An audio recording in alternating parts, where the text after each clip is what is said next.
हरे कृष्णा। आसंता काली पापमोचनी एकादशी मार्च 15 रविवार दिन। तो एकादशी आविर्भाव किपरि होता ताहा मु आपणको वैष्णव सदाचार और गीतिगुच्छर पुस्तक पढ़ी आपको शुणाऊँगी। बहु भक्तगण एकादशी आविर्भाव और वैशिष्ट संबंध में जानापी चाहती। सही कारण पद्मपुराण में चतुर्दश अध्यायर क्रियासागर सार अंशर यही तथ्य उद्धृत कर। एकदा महर्षि जैमिनी ऋषि निजर गुरुदेव को पचारे, हे गुरुदेव, एकादशी जन्म केतेबेले होइथिला एवं तार जन्म हेबार कारण कौन? एकादशी दिन उपवास पालन विधि कौन? दयाकरी एही व्रत पालन कले कौन लाभ एवं केतेबेले एही व्रत उत्पादजनक करिबाकु हेबो ताहा वर्णना करंतु। श्री एकादशी अधिष्ठात्री देवी किए? एकादशी नियम पालन न कले अपराध कौन? दयाकरी एही विषय रे आपणकर कृपा वर्षण करंतु। श्रील व्यासदेव जैमिनी ऋषिंकर प्रश्न शुणी अपाकृत आनंदधाम को उत्तीर्ण होई कहवाकु लगिले, हे ब्रह्मर्षि जैमिनी, एकादशी पालनर फल प्रकृत रूपे परमेश्वर नारायण ही केवल शुद्ध भाव में वर्णना करने समर्थ, किंतु मु आपणक प्रश्नर संक्षिप्त उत्तर प्रदान करिबी।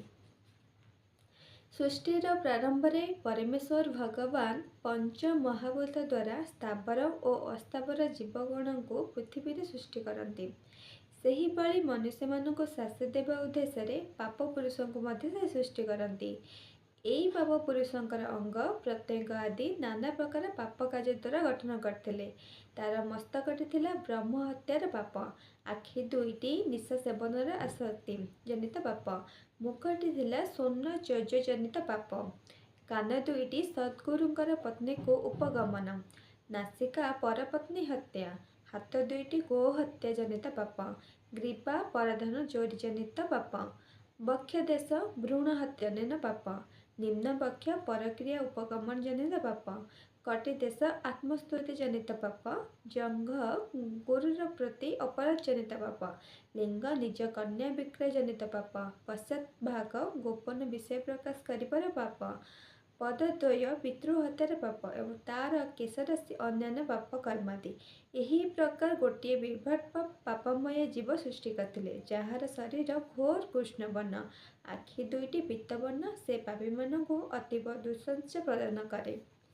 परमेश्वर भगवान श्री विष्णु यही पाप पुरुषों को देखि निज मने मने चिंता करने लगिले, मु ही जीव मानकर सुख और दुखर सृष्टिकर्ता, मु सेमानकर प्रभु, कारण पाप पुरुष सृष्टि करिछि। से असाधु प्रतारक एवं पापी मान को दुख कष्ट दिए। वर्तमान यही पाप पुरुषकर नियंत्रणकर्ता सृष्टि करने को हेब। यही समय भगवान जमराज नाना प्रकार नरक सृष्टि कले। मृत्यु पर पापी मान को यमराज निकट को पठा जाए एवं से पाप अनुसार विभिन्न जंत्रणा भोगिया विभिन्न नरक को पठाइबे। एहीपरि व्यवस्था करी परमेश्वर भगवान पक्षीराज गरुड़देव पीठी बढ़ी जमराजंकर गृह उपस्थित हेले। सरी चढ़ी जमराज भगवान विष्णु को देखि पाद्य अर्घ्य और श्रद्धांजलि निवेदन कले, तांको स्वर्ण सिंहासन में बसाइले। परमेश्वर विष्णु स्वर्ण सिंहासन में बसवा पर दक्षिण दिग को उच्च चित्कार शुणा पाइले। आश्चर्य होई से जमराज को पचारे, केउंडी शब्द सब शुभुची? जमराज उत्तर कहले, हे देव, पृथ्वीर विभिन्न जीवगण विभिन्न नरक पतित होइअछन्ति, सेमानकर दुष्कर्म जनित फल भोग करछन्ति। एही विभिन्न चित्कार सेमानकर अतीव दुष्कर्म जनित शास्तिर फल। यह शुणी विष्णु दक्षिण दिगरे थिबा नरक पार्श्वर जाई उपस्थित हेले। तांको देखि नरकवासीगण अधिक उच्च स्वर चित्कार आरंभ कले। परमेश्वर विष्णुंकर हृदय सेमानकर दुस्साहस देखि विकलित होइगला। भगवान विष्णु भाविले, एही मानक सृष्टि मु करिअछि एवं मो जोगु सेमाने कष्ट भोग करिअछन्ति। व्यासदेव कहयाकु लगिले, हे जैमिनी, परमेश्वर भगवान तापरे कौन कहिले शुण। करुणामय परमेश्वर पूर्वर विचारधारा उपर शुणी चिंता करने अंतर्वर्त हेले। नरकर जीवगण एकादशी पालन प्रतिज्ञाबद्ध होई पापमुक्त हेले एवं वैकुंठ धाम को उत्तीर्ण हेले। हे जैमिनी, एकादशी परमेश्वर विष्णु और परात्मा विग्रह मध्य कौन से प्रभेद नहीं। ଶ୍ରୀ ଏକାଦଶୀ ପାଳନ ଅତି ଶ୍ରେଷ୍ଠ ବ୍ରତ। ଏହା ସକଳ ବ୍ରତ ମଧ୍ୟରେ ଶ୍ରେଷ୍ଠ। ଶ୍ରୀ ଏକାଦଶୀ ଆବିର୍ଭାବ ସଙ୍ଗେ ସଙ୍ଗେ ପାପ ପୁରୁଷ ଏକାଦଶୀର ପ୍ରତିକୂଳ ପ୍ରଭାବ ଅନୁଭବ କଲେ। ସେ ବିଷ୍ଣୁଙ୍କର ସ୍ତୁତି କରିବାକୁ ଲାଗିଲେ। ବିଷ୍ଣୁ ପ୍ରସନ୍ନ ହୋଇ ତାଙ୍କୁ ବର ପ୍ରଦାନ କରିବାକୁ ଚାହିଁଲେ।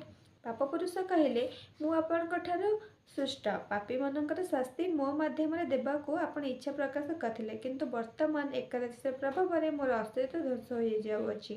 ହେ ପ୍ରଭୁ, ମୋର ମୃତ୍ୟୁ ପରେ ଆପଣଙ୍କର ଅଂଶଗୁଡ଼ିକ ଯେଉଁମାନେ ଜଡ଼ ଶରୀର ଧାରଣ କରିଛନ୍ତି, ସେମାନେ ସମସ୍ତେ ମୁକ୍ତିଲାଭ କରି ବୈକୁଣ୍ଠ ଧାମ ପ୍ରାପ୍ତ ହେବେ।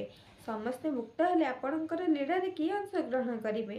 ହେ କେଶବ, ଆପଣ ଯଦି ଶାଶ୍ୱତ ଲୀଳାର ପ୍ରକାଶ ଚାହାନ୍ତି, ତାହେଲେ ଏକାଦଶୀର ଭୟଠାରୁ ମୋତେ ରକ୍ଷା କରନ୍ତୁ। ଏକାଦଶୀ ଆପଣଙ୍କର ବିଗ୍ରହର ବିସ୍ତୃତି। ଏକାଦଶୀର ଭୟରେ ମୁଁ ମନୁଷ୍ୟ, ପଶୁ, କୀଟ, ପାହାଡ଼, ବୃକ୍ଷ, ସ୍ଥାବର, ଅସ୍ଥାବର, ଜୀବଗଣ, ନଦୀ, ସମୁଦ୍ର, ଜଙ୍ଗଲ, ସ୍ୱର୍ଗ, ମର୍ତ୍ତ୍ୟ, ନରକ, ଦେବତା ଓ ଗର୍ଦ୍ଧବମାନଙ୍କ ନିକଟକୁ ଗଲି, କିନ୍ତୁ ଏକାଦଶୀର ପ୍ରଭାବରେ ମୁଁ ମୋର ମୁକ୍ତ ସ୍ଥାନ ଖୋଜି ପାଇଲି ନାହିଁ। ହେ ପ୍ରଭୁ, ଆପଣ ମୋତେ ସୃଷ୍ଟି କରିଅଛନ୍ତି। ମୋତେ ଏପରି ଗୋଟିଏ ବାସସ୍ଥାନ ଦିଅନ୍ତୁ, ଯେଉଁଠାରେ ରହିଲେ ଏକାଦଶୀଙ୍କର ଭୟଠାରୁ ମୁକ୍ତ ହୋଇପାରିବି। ବ୍ୟାସଦେବ ଜୈମିନୀଙ୍କୁ କହିଲେ, ଏହି ଭାବରେ ପ୍ରାର୍ଥନା କରି ପାପପୁରୁଷ ପରମେଶ୍ୱର ଭଗବାନ ବିଷ୍ଣୁଙ୍କ ପାଦପଦ୍ମରେ ନିଜକୁ ସମର୍ପି କାନ୍ଦିବାକୁ ଲାଗିଲେ। ଏହାପରେ ବିଷ୍ଣୁ ପାପପୁରୁଷଙ୍କର ଦୁର୍ଦ୍ଦଶା ଦେଖି ହାସ୍ୟ ପଦରେ କହିଲେ, ହେ ପାପପୁରୁଷ, ଉଠ, ଆଉ କାନ୍ଦ ନାହିଁ। ଏକାଦଶୀ ଦିନ ତୁମର ଆଶ୍ରୟ କେଉଁଠି ହେବ? ମନ ଦେଇ ଶୁଣ। ଏକାଦଶୀ ଦିନ ତୁମେ ଖାଦ୍ୟଶସ୍ୟରେ ଆଶ୍ରୟ ଗ୍ରହଣ କରିବ। ତେଣୁ ଆଉ ଚିନ୍ତା କରିବା ଦରକାର ନାହିଁ, କାରଣ ଏକାଦଶୀ ସେହି ସ୍ଥାନରେ ଆଉ ବାଧା ସୃଷ୍ଟି କରିପାରିବ ନାହିଁ।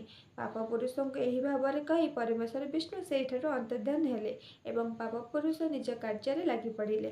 ସୁତରାଂ ସେହି ଦିନଠାରୁ ପରମାର୍ଥ ଉନ୍ନତି ଲାଭ କରିବାକୁ ବିଶିଷ୍ଟ ବ୍ୟକ୍ତିମାନେ ଏକାଦଶୀ ଦିନ ଶସ୍ୟ ଗ୍ରହଣ କରନ୍ତି ନାହିଁ। ବିଷ୍ଣୁଙ୍କର ଆଦେଶରେ ଜଡ଼ ଜଗତ ସମସ୍ତ ପ୍ରକାରର ପାପକର୍ମ ଏକାଦଶୀ ଦିନ ଖାଦ୍ୟଶସ୍ୟରେ ହିଁ ଆଶ୍ରୟ ଗ୍ରହଣ କରନ୍ତି। ଏକାଦଶୀ ପାଳନ କଲେ ସମସ୍ତ ପ୍ରକାରର ପାପଠାରୁ ମୁକ୍ତି ଲାଭ କରାଯାଇପାରେ ଏବଂ କେତେବେଳେ ବି ନରକଗାମୀ ହେବାକୁ ପଡ଼େ ନାହିଁ। ଗୋଟିଏ ମୁଷ୍ଟି ଶସ୍ୟ ଗ୍ରହଣ କଲେ କୋଟି ବ୍ରାହ୍ମଣଙ୍କ ହତ୍ୟାର ପାପ ହୋଇଥାଏ। ଏକାଦଶୀ ଯେଉଁମାନେ ପାଳନ କରନ୍ତି ନାହିଁ, ସେମାନେ ହେଉଛନ୍ତି ପାପୀ ଓ ଅଧମ। ସେହି କାରଣରୁ ମୁଁ ବାରମ୍ବାର କହୁଛି ଯେ ଏକାଦଶୀ ଦିନ କେତେବେଳେ ବି ଶସ୍ୟ ଗ୍ରହଣ କରିବ ନାହିଁ। କ୍ଷତ୍ରିୟ, ବୈଶ୍ୟ, ଶୂଦ୍ର ନିର୍ବିଶେଷରେ ଏକାଦଶୀ ପାଳନ କରିବା ଆବଶ୍ୟକ କରଣୀୟ। ଏହା ହିଁ ବର୍ଣ୍ଣାଶ୍ରମର ଭିତ୍ତି। ଏକାଦଶୀ ପାଳନ କରିଲେ ସମସ୍ତ ପ୍ରକାରର ପାପ ବିନଷ୍ଟ ହୋଇଥାଏ ଏବଂ ବୈକୁଣ୍ଠ ଧାମ ଅବଶ୍ୟ ଲାଭ କରାଯାଏ। ହରେ କୃଷ୍ଣ, ହରି ହରି ବୋଲ।